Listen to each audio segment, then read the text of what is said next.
जय हिंद जवानों, कैसे हो आप सभी। आशा करता हूं आप सभी बहुत अच्छे होंगे। और दोस्तों आज हम करने वाले हैं एसएससी जीडी के लिए हिंदी का मॉडल पेपर। और इस मॉडल पेपर में पूरे 20% होने वाले हैं आपके पेपर में। आप सभी जानते हो कि 20 क्वेश्चंस आने वाले हैं, तो इस मॉडल पेपर में भी 20 क्वेश्चंस होंगे। और देखते हैं कितने स्टूडेंट ऐसे हैं जो 20 में से 20 स्कोर कर पाते हैं, क्योंकि दोस्तों हमारा टारगेट है कि हिंदी में हमें 40 में से 40 स्कोर करना है, 40 नंबर में से 40 नंबर का स्कोर करना है। तो उसके लिए 20 के 20 क्वेश्चंस आपको सोल्व करने पड़ेंगे। देखता हूं इस जीत की जंग में कितने स्टूडेंट लास्ट तक जुड़े रहते हैं और कितने स्टूडेंट ज्यादा से ज्यादा क्वेश्चन सोल्व कर पाते हैं। जिस भी टॉपिक में आपको प्रॉब्लम रहती है कमेंट करके बता देना, उस टॉपिक को हम अलग से करवा देंगे ताकि आपकी जो प्रॉब्लम है उसका भी सॉल्यूशन आपको मिल सके। ठीक है, तो दोस्तों ये पेपर पूरा आपको देखना है, ज्यादा क्वेश्चंस नहीं है, 20 क्वेश्चंस है। बड़े प्यार से देते हुए चलोगे और सारे के सारे क्वेश्चंस वो लेके आए हो कौन से, प्रीवियस ईयर क्वेश्चंस। तो इसमें आपको कोई भी डाउट हो नहीं सकता कि इस लेवल का क्वेश्चंस आएगा या नहीं आएगा, क्योंकि ये पेपर में आए हुए ही क्वेश्चंस हैं। तो चलिए स्टार्ट करते हैं बिना देरी के। हर एक क्वेश्चंस का आंसर आपको करना है, साथ में मैं आपको बताता भी चलूंगा, बहुत सारी चीजें समझाता भी चलूंगा कि किस तरीके से पेपर में पूछा जाता है। देख सकते हो एसएससी जीडी कांस्टेबल का पेपर है, 17 नवंबर का है। 17 नवंबर 2021 को यह पेपर हुआ था। शिफ्ट भी आप उधर देख सकते हो कि कौन सी शिफ्ट में यह पूछा गया था। 9 बजे वाली शिफ्ट में एक पेपर आया था। तो चलिए अब बात कर लेते हैं क्वेश्चंस के ऊपर। देखिए वाक्यांश से आपके पेपर में 2 क्वेश्चंस आएंगे और एक भी आ सकता है, किसी किसी शिफ्ट में एक दिखेगा वरना 2 आपको देखने के लिए मिलेंगे। तो पहला वाक्यांश का ही आपका कि जिसके 10 आनन है, वाक्यांश के लिए एक शब्द लिखिए। तो 10 आनन वालों को क्या कहा जाता है। तो 10 आनन वाले, ये तो बहुत ज्यादा इजी है, बहुत बार आपने पढ़ा होगा अगर आपने थोड़ा बहुत भी वाक्यांश को देखा है। तो 10 आनन वाले यानी 10 सिरों वालों को क्या कहा जाता है, उसको बोला जाता है दशानन बोला जाता है। क्या बोला जाता है, दशानन बोला जाता है। और कभी कभी क्या होगा, डायरेक्ट नाम भी दे देगा कि दशानन किसे कहा जाता है, तो वो हो जाएगा आपका रावण को कहा जाता है। ठीक है, आपने अगर रामायण देखी होगी, पढ़ी होगी, तो आपको ये सारी चीजें पता होंगी। ठीक है, तो जिसके 10 आनन होते हैं, 10 सिर होते हैं, तो उसको क्या बोला जाएगा, उसको दशानन बोला जाएगा। तो ऑप्शन नंबर सी जिस भी स्टूडेंट ने किया है उसका बिल्कुल सही है। ठीक है, अब चलते हैं हम आगे। आगे क्या है, रिक्त स्थान पूर्ति के लिए उपयुक्त शब्द का चयन करें। देखिए अपने नंबर काउंट करते हुए चलना, जिससे आपको यह आइडिया लगेगा कि मेरे कितने नंबर बन रहे हैं। और अगर ऐसे थोड़ा 20 काउंट करना हार्ड हो जाता है तो ये काउंट करते हुए चले कि मेरे कितने गलत हो रहे हैं, फिर उसको 20 में से माइनस कर लेना, आपको पता चल जाएगा कि आपके कितने सही हुए हैं। अब देखिए क्या है कि इस घर घर में यही दशा है, इस घर घर में यही दशा है। अब ऑप्शन में देखना है कि इसमें क्या आएगा। तो यहां पर गांव की बात की जा रही है, तो इसका मतलब क्या हो गया, गांव चारों में कॉमन है, तो इसका मतलब गांव तो यूज होगा। तो इस गांव खालिस्तान में के घर घर में, के मैंने वैसे ही बोल दिया के, इस गांव के घर घर में यही दशा है। तो ये क्या हो जाएगा, इस गांव के घर घर में यही दशा है। बात समझ में आ गई सभी को, गांव के हर घर में एक ही दशा है, यानी कि अगर वहां पर गरीबी है तो हर जगह गरीबी है। और जहां पर दशा की बात की जा रही है तो वहां पर समझ लो गरीबी की ही बात की जा रही है मोस्टली। ठीक है, तो बात समझ में आ गया। इस गांव के, गांव में कर दोगे, गांव में घर घर, अच्छा ही नहीं लग रहा। अरे सिंपल तरीके से बता रहे हैं, ग्रामर नहीं बता रहे ना। ठीक है, बिल्कुल बेसिक तरीके से जो बचपन से जिसको बोलते हुए आ रहे हैं हम, जिन चीजों को, बस उन्हीं से सीखना है। जिन चीजों को हम बचपन से बोलते हुए आ रहे हैं, अगर उनसे भी नहीं सीख सकते तो फिर इससे आसान तरीका और कुछ हो भी नहीं सकता। क्वेश्चन नंबर 3 पे चलते हैं। इसमें आपको त्रुटि बतानी है और त्रुटि वाले आपके यहां पर 2 क्वेश्चंस तो कम से कम आने ही वाले हैं, इस बात को नोट कर लेना। यानी कि कितना नंबर, 4 नंबर का त्रुटि वाला आने वाला है। तो देखिए क्या है कि शिक्षक ने उन छात्रों को पूछा, तो इसमें आपको बताना है त्रुटि कहां पर होगी। तो इसमें क्या हो जाएगा कि शिक्षक ने उन छात्रों को नहीं, उन छात्रों से पूछा। जैसे बोलते हैं ना कि भाई अगर वो लेट आए थे तो हमारे जो शिक्षक थे, जो टीचर थे, उन्होंने उनसे पूछा। क्या बोलता है, उनसे पूछा, उनको पूछा नहीं, उनसे पूछा। ठीक है, क्या हो जाएगा, गलती किसमें, को के स्थान पर क्या आएगा, से आएगा, उनसे पूछा। तो से कौन से में है, इसमें को नहीं आएगा ना, हमें यही तो हटाना था। तो त्रुटि किसमें हो जाएगी, ऑप्शन नंबर ए में त्रुटि हो जाएगी, गलती किसमें हो जाएगी, ऑप्शन नंबर ए में यहां पर गलती हो रही है। बात समझ में आ गया। जिसने ये किया भाई अपना आंसर सही लगाते हुए चलना। आगे देखिए क्या है कि बारिश की बूंदी खालिस्तान रही हैं। तो बारिश की जो बूंदे हैं वो क्या कर रही हैं, बारिश की बूंदे क्या करती हैं, क्या वो बरस रही हैं, क्या वो गिर रही हैं, क्या वो रिस रही हैं, क्या वो टपक रही हैं। जब बूंदों की बात हो रही है, जब बूंदे की बात हो रही है, बूंदे गिर रही हैं, ठीक है, बूंदे क्या हो रही है, गिर रही हैं, लेकिन उसके लिए हमें हिंदी में करना है भाई। ऐसा नहीं कि गिर रही है, मैंने बोला तो गिर रही, रख दोगे कि बारिश की बूंदी गिर रही है, ये तो हम वैसे बोल देते हैं ताकि यही तो बताना है। क्योंकि कुछ चीजें हैं जैसे हम गलत भी जिनको प्रोनाउंस करते हैं वो क्या हो जाती है, हमारी बोली के हिसाब से, हर जगह की बोली के हिसाब से हो जाता है, लेकिन जो शुद्ध हिंदी में होता है हमें वही लिखना होता है। तो जब हम शुद्ध हिंदी पढ़ते हैं तो क्या बोलते हैं कि बारिश की बूंदे टपक रही हैं, वो होती है ना टपक टपक टपक। और आपने सुना भी होगा कि नल से पानी, देखिए मैं आपको समझाता हुआ चलूंगा, ऐसे नहीं बोल दिया तो ठीक है, अरे नहीं समझोगे तो फिर तो क्या फायदा। जब देसी अंदाज से बिल्कुल सिंपल तरीके से समझा रहे हैं और फिर भी नहीं समझाएंगे तो फिर क्या बचा। क्या बोला जाता है कि नल से पानी की बूंदें टपक रही हैं, और वो दिखाया भी जाता है बचपन में, नल न फोर नल पढ़ा है ना हम सभी ने, न फोर नल, जिससे पानी की बूंदें टपक रही होती है। तो पानी की बूंदें क्या करती है, टपकती हैं। तो क्या हो जाएगा, टपक हो जाएगा कि बारिश की बूंदें टपक रही हैं। ठीक है, तो ये हो जाएगा आपका आंसर, इनमें से बाकी मत करना। अब ये रिस कहां पर यूज होता है ये भी बता देता हूं, क्योंकि कभी कभी ये आ जाता है। जैसे कि कोई टंकी है, पानी की टंकी, और उसमें छोटा सा छिद्र हो जाता है या कहीं से वो क्रैक हो जाती है, तब जो पानी की बूंदें होती हैं उनको टपकना नहीं बोलते, उनसे बोलते हैं रिस रही हैं। ठीक है, वो उस वहां पर यूज होता है, इसलिए समझ जाओ। जिसको हम चाहते नहीं और लेकिन वो क्या हो गया, डैमेज हो गया कोई चीज जिससे गिरता है, उसको रिसना बोलते हैं। जैसे बोलते हैं ना कि जो ये पाइप लगा हुआ है इससे पानी रिस रहा है, ठीक है, तो वो वहां पर यूज होता है। आगे देखिए क्या है, कर्मचारी अपना वेतन नहीं पा पाया। क्या बोलते हैं, कैसे बोलते हैं, नहीं। अगर कोई कर्मचारी कहीं पे उसको वेतन नहीं दिया जाता तो क्या बोलते हैं कि वो बेचारा है ना, वो अपना वेतन नहीं ले पाया। क्या बोलते हैं, नहीं ले पाया, पा पाया नहीं बोलते, क्या बोलते हैं, ले पाया, कि उसको बेचारे को वहां से वेतन नहीं मिला, वो अपना वेतन वहां से नहीं ले पाया। तो यहां पर ले का यूज होगा, पा पाया नहीं, नहीं ले पाया होगा। और ले पाया किस में है, ऑप्शन नंबर बी में है, तो ऑप्शन नंबर बी क्या हो जाएगा अपना यहां पर आंसर हो जाएगा कि कर्मचारी अपना वेतन नहीं ले पाया। ठीक है, होता है ना बहुत सारी जगह पे जो काम तो करवा लेते हैं लेकिन पैसे नहीं देते, तो वो वहां पर यूज हो जाता है। आगे क्या है कि पिताजी मेरे परीक्षा फल से संतुष्ट नहीं हुए। अब इसमें देखोगे तो अब कुछ स्टूडेंट को लग रहा होगा परीक्षा फल, अरे भाई परीक्षा फल का मतलब होता है जो रिजल्ट आया, परीक्षा का रिजल्ट आया है उससे पिताजी संतुष्ट नहीं है, वो हो गया। लेकिन फिर भी इसमें गलती है, और बाकी आप पढ़ के देखोगे तो आपको कहीं पे गलती नजर नहीं आ रही होगी। लेकिन जिस स्टूडेंट ने अच्छे से अशुद्धि वाला पढ़ा होगा, शुद्ध अशुद्ध वाला, उसको पता होगा। क्या पता होगा कि जो संतुष्ट है वो संतुष्ट नहीं होता, संतुष्ट होता है। कैसे होता है, संतुष्ट होता है, संतुष्ट टमाटर होता है, ठठेरा नहीं होता, इस बात को नोट कर लेना। तो इसलिए गलती किसमें है, संतुष्ट में है। संतुष्ट होगा, संतुष्ट नहीं होगा। ठे और टे में जो फर्क है ना, वही बस इसमें गलती है। और इसको और अच्छे से याद क्यों कर लेना, क्योंकि मैंने अलग वैसे बता देता कि ये गलती है, लेकिन बता क्यों रहा हूं, क्योंकि ये आपके पेपर में पहले तो ये क्या आया था, इस तरीके से आया था, लेकिन इस बार हो सकता है कि आपके पेपर में किस तरीके से आ जाए, शुद्ध अशुद्ध में आ जाए। तो आपको पता होना चाहिए, क्योंकि शुद्ध अशुद्ध से भी 2 क्वेश्चन पूछे जाते हैं, 4 नंबर का आता है भाई।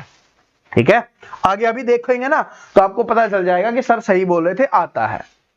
आगे देखिए क्या है, मुहावरे का अर्थ बताना है, मुहावरा बताना है आपको। मुहावरे तो सारे सभी को याद होंगे, सभी को सारे। आपे में आना, आपे में आना मुहावरे का सही अर्थ क्या हो जाएगा?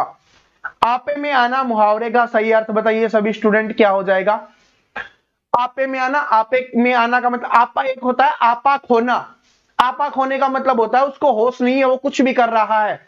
जैसे आपने अभी तो शादी का मौसम चल रहा है ना, तो देखे होंगे काफी शराबी जो अपना आपा खो देते हैं, तो उसको बोलते हैं आपा खोना, यानी कि अपना कंट्रोल खो देना, ठीक है, उसको बोलते हैं। और इसमें है आपे में आना, तो वहां पर होश खोते हैं, यहां पर होश आता है, तो क्या हो जाएगा?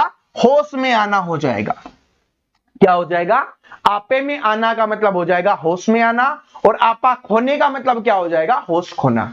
ये दोनों अलग हैं और पेपर में अलग अलग तरीके से पूछे जाते हैं, तो इसमें कंफ्यूज मत होना। आपका कंफ्यूजन मैंने दूर कर दिया है, आपको समझा दिया है कैसे पेपर में आ सकता है। अब देखिए इसका आपको बताना है, विलोम शब्द का चयन करें। अरे जिसको याद होगा वो तो कर देगा, जिसको याद नहीं होगा नहीं करेगा। ऑप्शन नंबर सी यहां पर हो जाएगा, क्या है? आस्कत का क्या हो जाएगा? अनास्कत हो जाएगा। आगे देखिए क्या है, रेखांकित खंड वाला आ गया है, तो बताइए रेखांकित खंड वाले में क्या आएगा? कि जनता के अंदर असंतोष फैल गया। असंतोष समझ रहे हो ना? कभी कभी जैसे आंदोलन वगैरह हो जाता है तो जनता उग्र हो जाती है, जो भी आंदोलन कर रहे होते हैं, ठीक है, या किसी भी कारण से गांव में रहते हो तो गांव में पता होगा कि कभी पानी के लिए रोड जाम कर देते हैं, तो वो बोलते हैं कि अभी पानी नहीं आएगा, तो आक्रोश में आ जाती है जनता, असंतोष फैल जाता है, ठीक है, तो वही है। अब आपको बताना, जनता के अंदर थोड़ी ना होता है कि जनता के अंदर उनके शरीर के अंदर घुस गया, ऐसे थोड़ी ना होता है। तो क्या होता है? जनता में असंतोष फैल गया, जनता के अंदर नहीं फैला।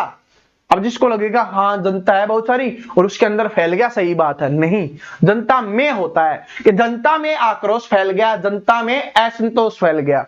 तो यहां पर क्या हो जाएगा? जनता में हो जाएगा, ऑप्शन नंबर सी में, जनता में असंतोष फैल गया। बात समझ में आ गई? और अगर कोई भी इंप्रूवमेंट नहीं होता तो ऑप्शन नंबर डी आंसर होता, लेकिन यहां पर इंप्रूवमेंट हो रहा है कि जनता में असंतोष फैल गया। समझ में आ गया? चलो आगे चलते हैं, क्वेश्चन नंबर 10 पे आते हैं। समानार्थी शब्द का चयन करना है आपको कि कोयल का समानार्थी शब्द क्या होगा, ये आपको बताना है।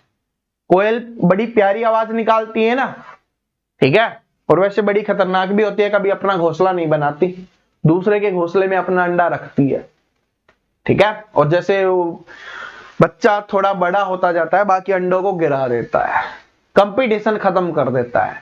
तो जो पढ़ेगा, जो मेहनत करेगा, कंपटीशन अपने आप खत्म कर देगा। जिनको डर लगता है ना, डरो मत, मेहनत करो।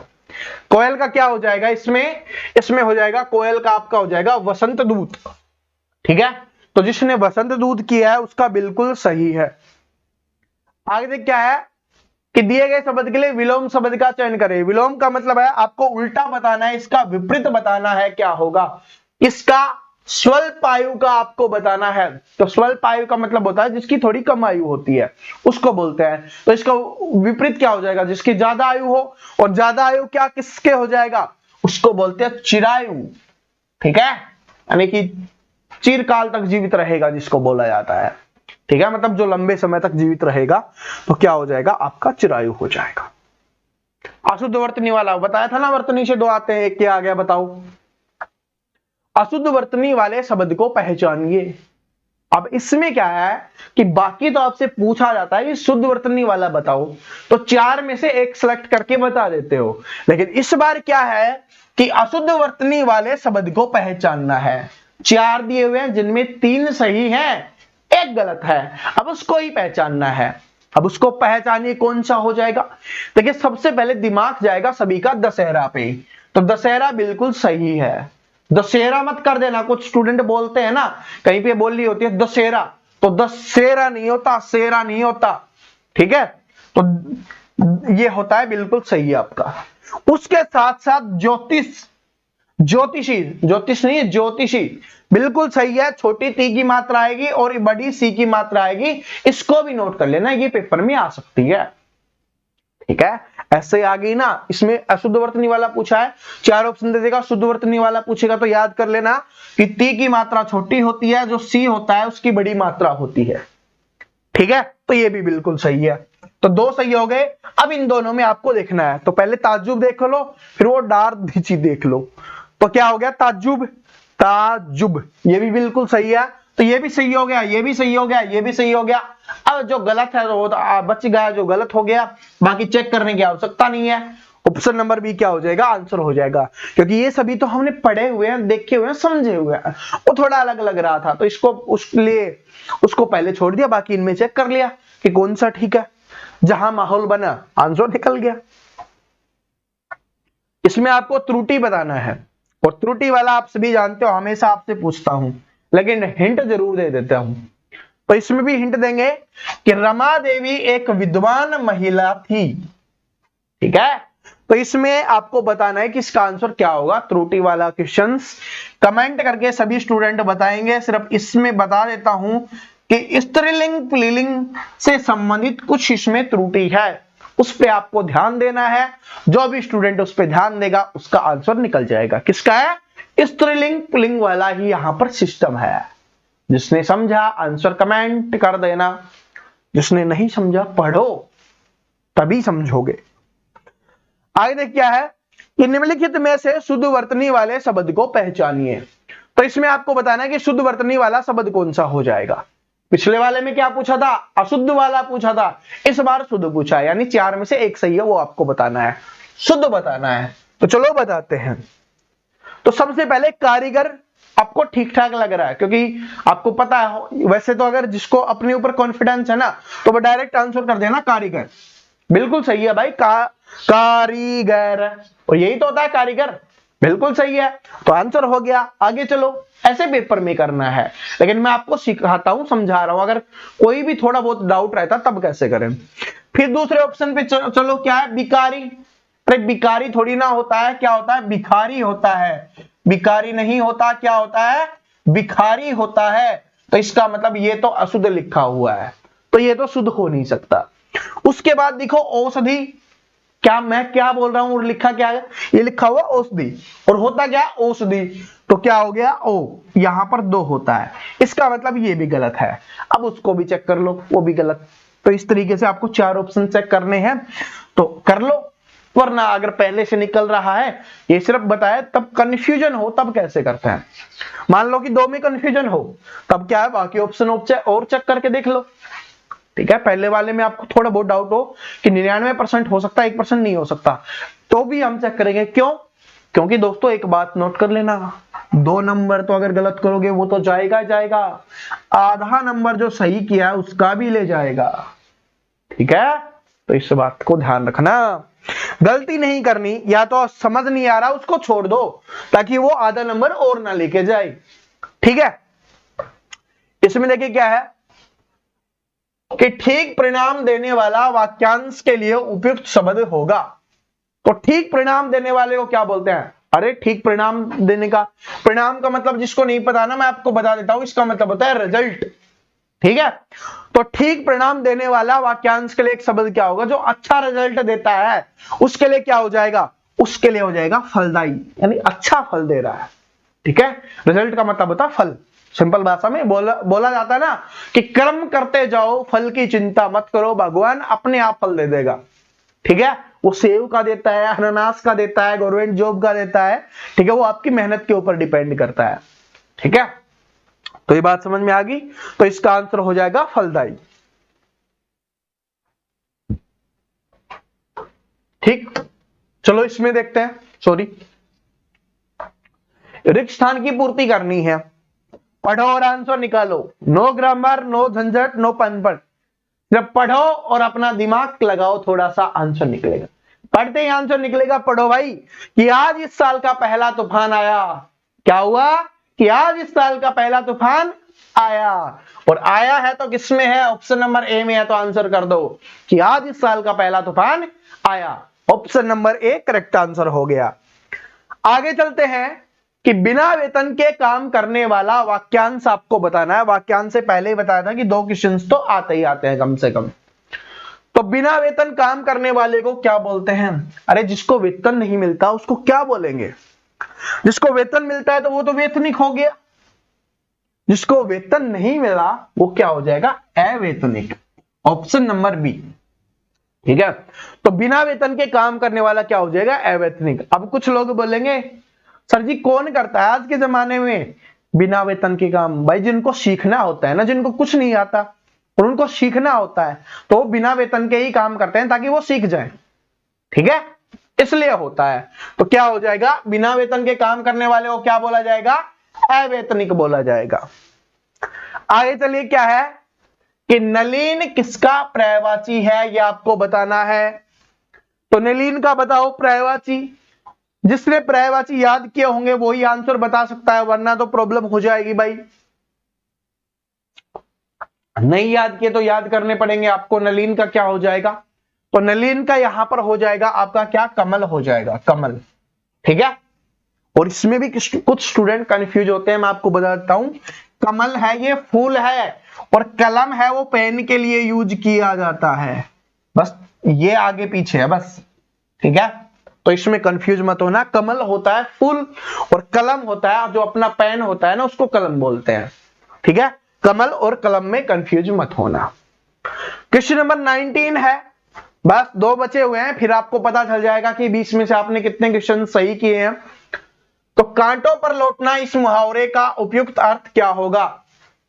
अब इसमें सबसे ज्यादा कंफ्यूजन होता है स्टूडेंट को। कांटों पर लौटना, अब कुछ स्टूडेंट बोलेंगे कांटों पर लौटना क्या हो जाएगा? ये तो क्या हो गया कि मुसीबत आ गई भाई, तो क्या हो गया? संकट में डालना। इसको आंसर कर देंगे लेकिन गलत हो जाएगा। क्यों? क्या है? संकट में डालना, तो डालते किसी और को हैं हम। अब डालने की बात हो रही है ना, संकट में पड़ना होता है ना, तब आंसर आपका हो जाता। अगर इसकी जगह होता कि संकट में पड़ना, तब हम मान सकते थे ये आंसर हो गया। लेकिन इसमें क्या है? डालना, तो डाला जाता किसी दूसरे व्यक्ति को। यहां पर बात हो रही है खुद की, कि कांटों पर लौटना। अब कांटों पे लौटना है तो खुद की बात हो रही है ना, तो दूसरों का आंसर नहीं कर सकते, तो इसलिए ये गलत हो जाएगा। इसमें कंफ्यूज मत होना। दूसरा है कि बाधा दूर होना। अरे बाधा दूर हो जाएगी तो कांटों पर क्यों लौटेंगे? बाधा में पड़ना हो जाता आपका आंसर, या बाधा आना आपका आंसर हो जाता। लेकिन इसमें क्या है? बाधा दूर होना नहीं होगा। ये समझा रहा हूं, बड़ा खतरनाक क्वेश्चन है। ठीक है, बहुत सारे स्टूडेंट ने गलत किया था पिछली बार, इसलिए बता रहा हूं। अड़चने पैदा करना किसी और के लिए की जाती है। करना क्या हो रहा है ना, किसी दूसरे के लिए हो रही है, हमें दूसरे के लिए नहीं, यहां पर बात हो रही है। तो जब 3 ऑप्शन आंसर नहीं हो सकते तो क्या हो जाएगा? ऑप्शन नंबर सी, बेचैन होना। इसका आंसर ये हो सकता है बेचैन होना, इसका आंसर ये हो सकता है संकट में पड़ना, इसका आंसर ये हो सकता है संकट आना, इसका आंसर ये हो सकता है बाधा आना। लेकिन बाकी नहीं होगा, खुद के ऊपर होगा, क्योंकि यहां पर खुद की बात की जा रही है। तो इसलिए ऑप्शन नंबर सी क्या हो जाएगा? करेक्ट आंसर हो जाएगा। ठीक है, सभी को समझ में आ गया? कंफ्यूजन जो था वो दूर हो गया होगा। क्वेश्चन नंबर 20 है कि मैं गाने का कसरत कर रहा हूं। गानों का कभी कसरत किया जाता है क्या? कसरत तो समझ रहे हो ना किसको बोलते हैं? ऐसे ऐसे करते रहते हो, जिम वगैरह लगाते रहते हो, रेसिंग वगैरह करते रहते हो। ठीक है, फिजिकल भी है ना एसएससीजीडी में, तो वो ही है कि मैं गाने की कसरत कर रहा हूं। गानों की कसरत नहीं होती, गानों का रियाज किया जाता है, जिसको हम अभ्यास बोलते हैं। तो क्या हो जाएगा? मैं गाने का अभ्यास कर रहा हूं। मैं गाने का क्या कर रहा हूं? अभ्यास कर रहा हूं। तो दोस्तों यहां पर आपके 20 क्वेश्चन समाप्त होते हैं। कमेंट करके जरूर बता देना कि आपके कितने क्वेश्चन सही हुए। लेकिन एक बात नोट कर लेना, हर वीडियो में बोलता हूं आपके लिए कि दोस्तों ये है ना आपके गद्यांश से 3 से 4 क्वेश्चन आपके पेपर में आएंगे, यानी कि क्या हो गया? 6 से 8 नंबर का आएगा। तो परसों इसकी मैराथन क्लास आ रही है, जिसमें एक स्पेशल गद्यांश की ही क्लास होगी, जिसमें बहुत सारे गद्यांश मैं आपको करवा रहा हूँ, समझा रहा हूँ। यहां से देखिए 6 से 8 नंबर उसी एक क्लास से आपके कंप्लीट होने वाले हैं। सब कुछ समझ में आ जाएगा कि कैसे पेपर में सोल्व करना है। ठीक है, तो परसों आएगी वो क्लास, उसको देखना मत भूलना। ये वीडियो पसंद आया अपने दोस्तों के साथ शेयर करना ताकि वो प्रैक्टिस कर सके। चैनल पे नए हो, चैनल को सब्सक्राइब करके बेल आइकन को जरूर प्रेस कर लेना, ताकि आने वाली सभी वीडियोस की अपडेट आपको रेगुलर मिल सके। मिलते हैं नेक्स्ट वीडियो में, तब तक हंसते रहो, मुस्कुराते रहो, पढ़ते रहो। Thank you so much, all the best.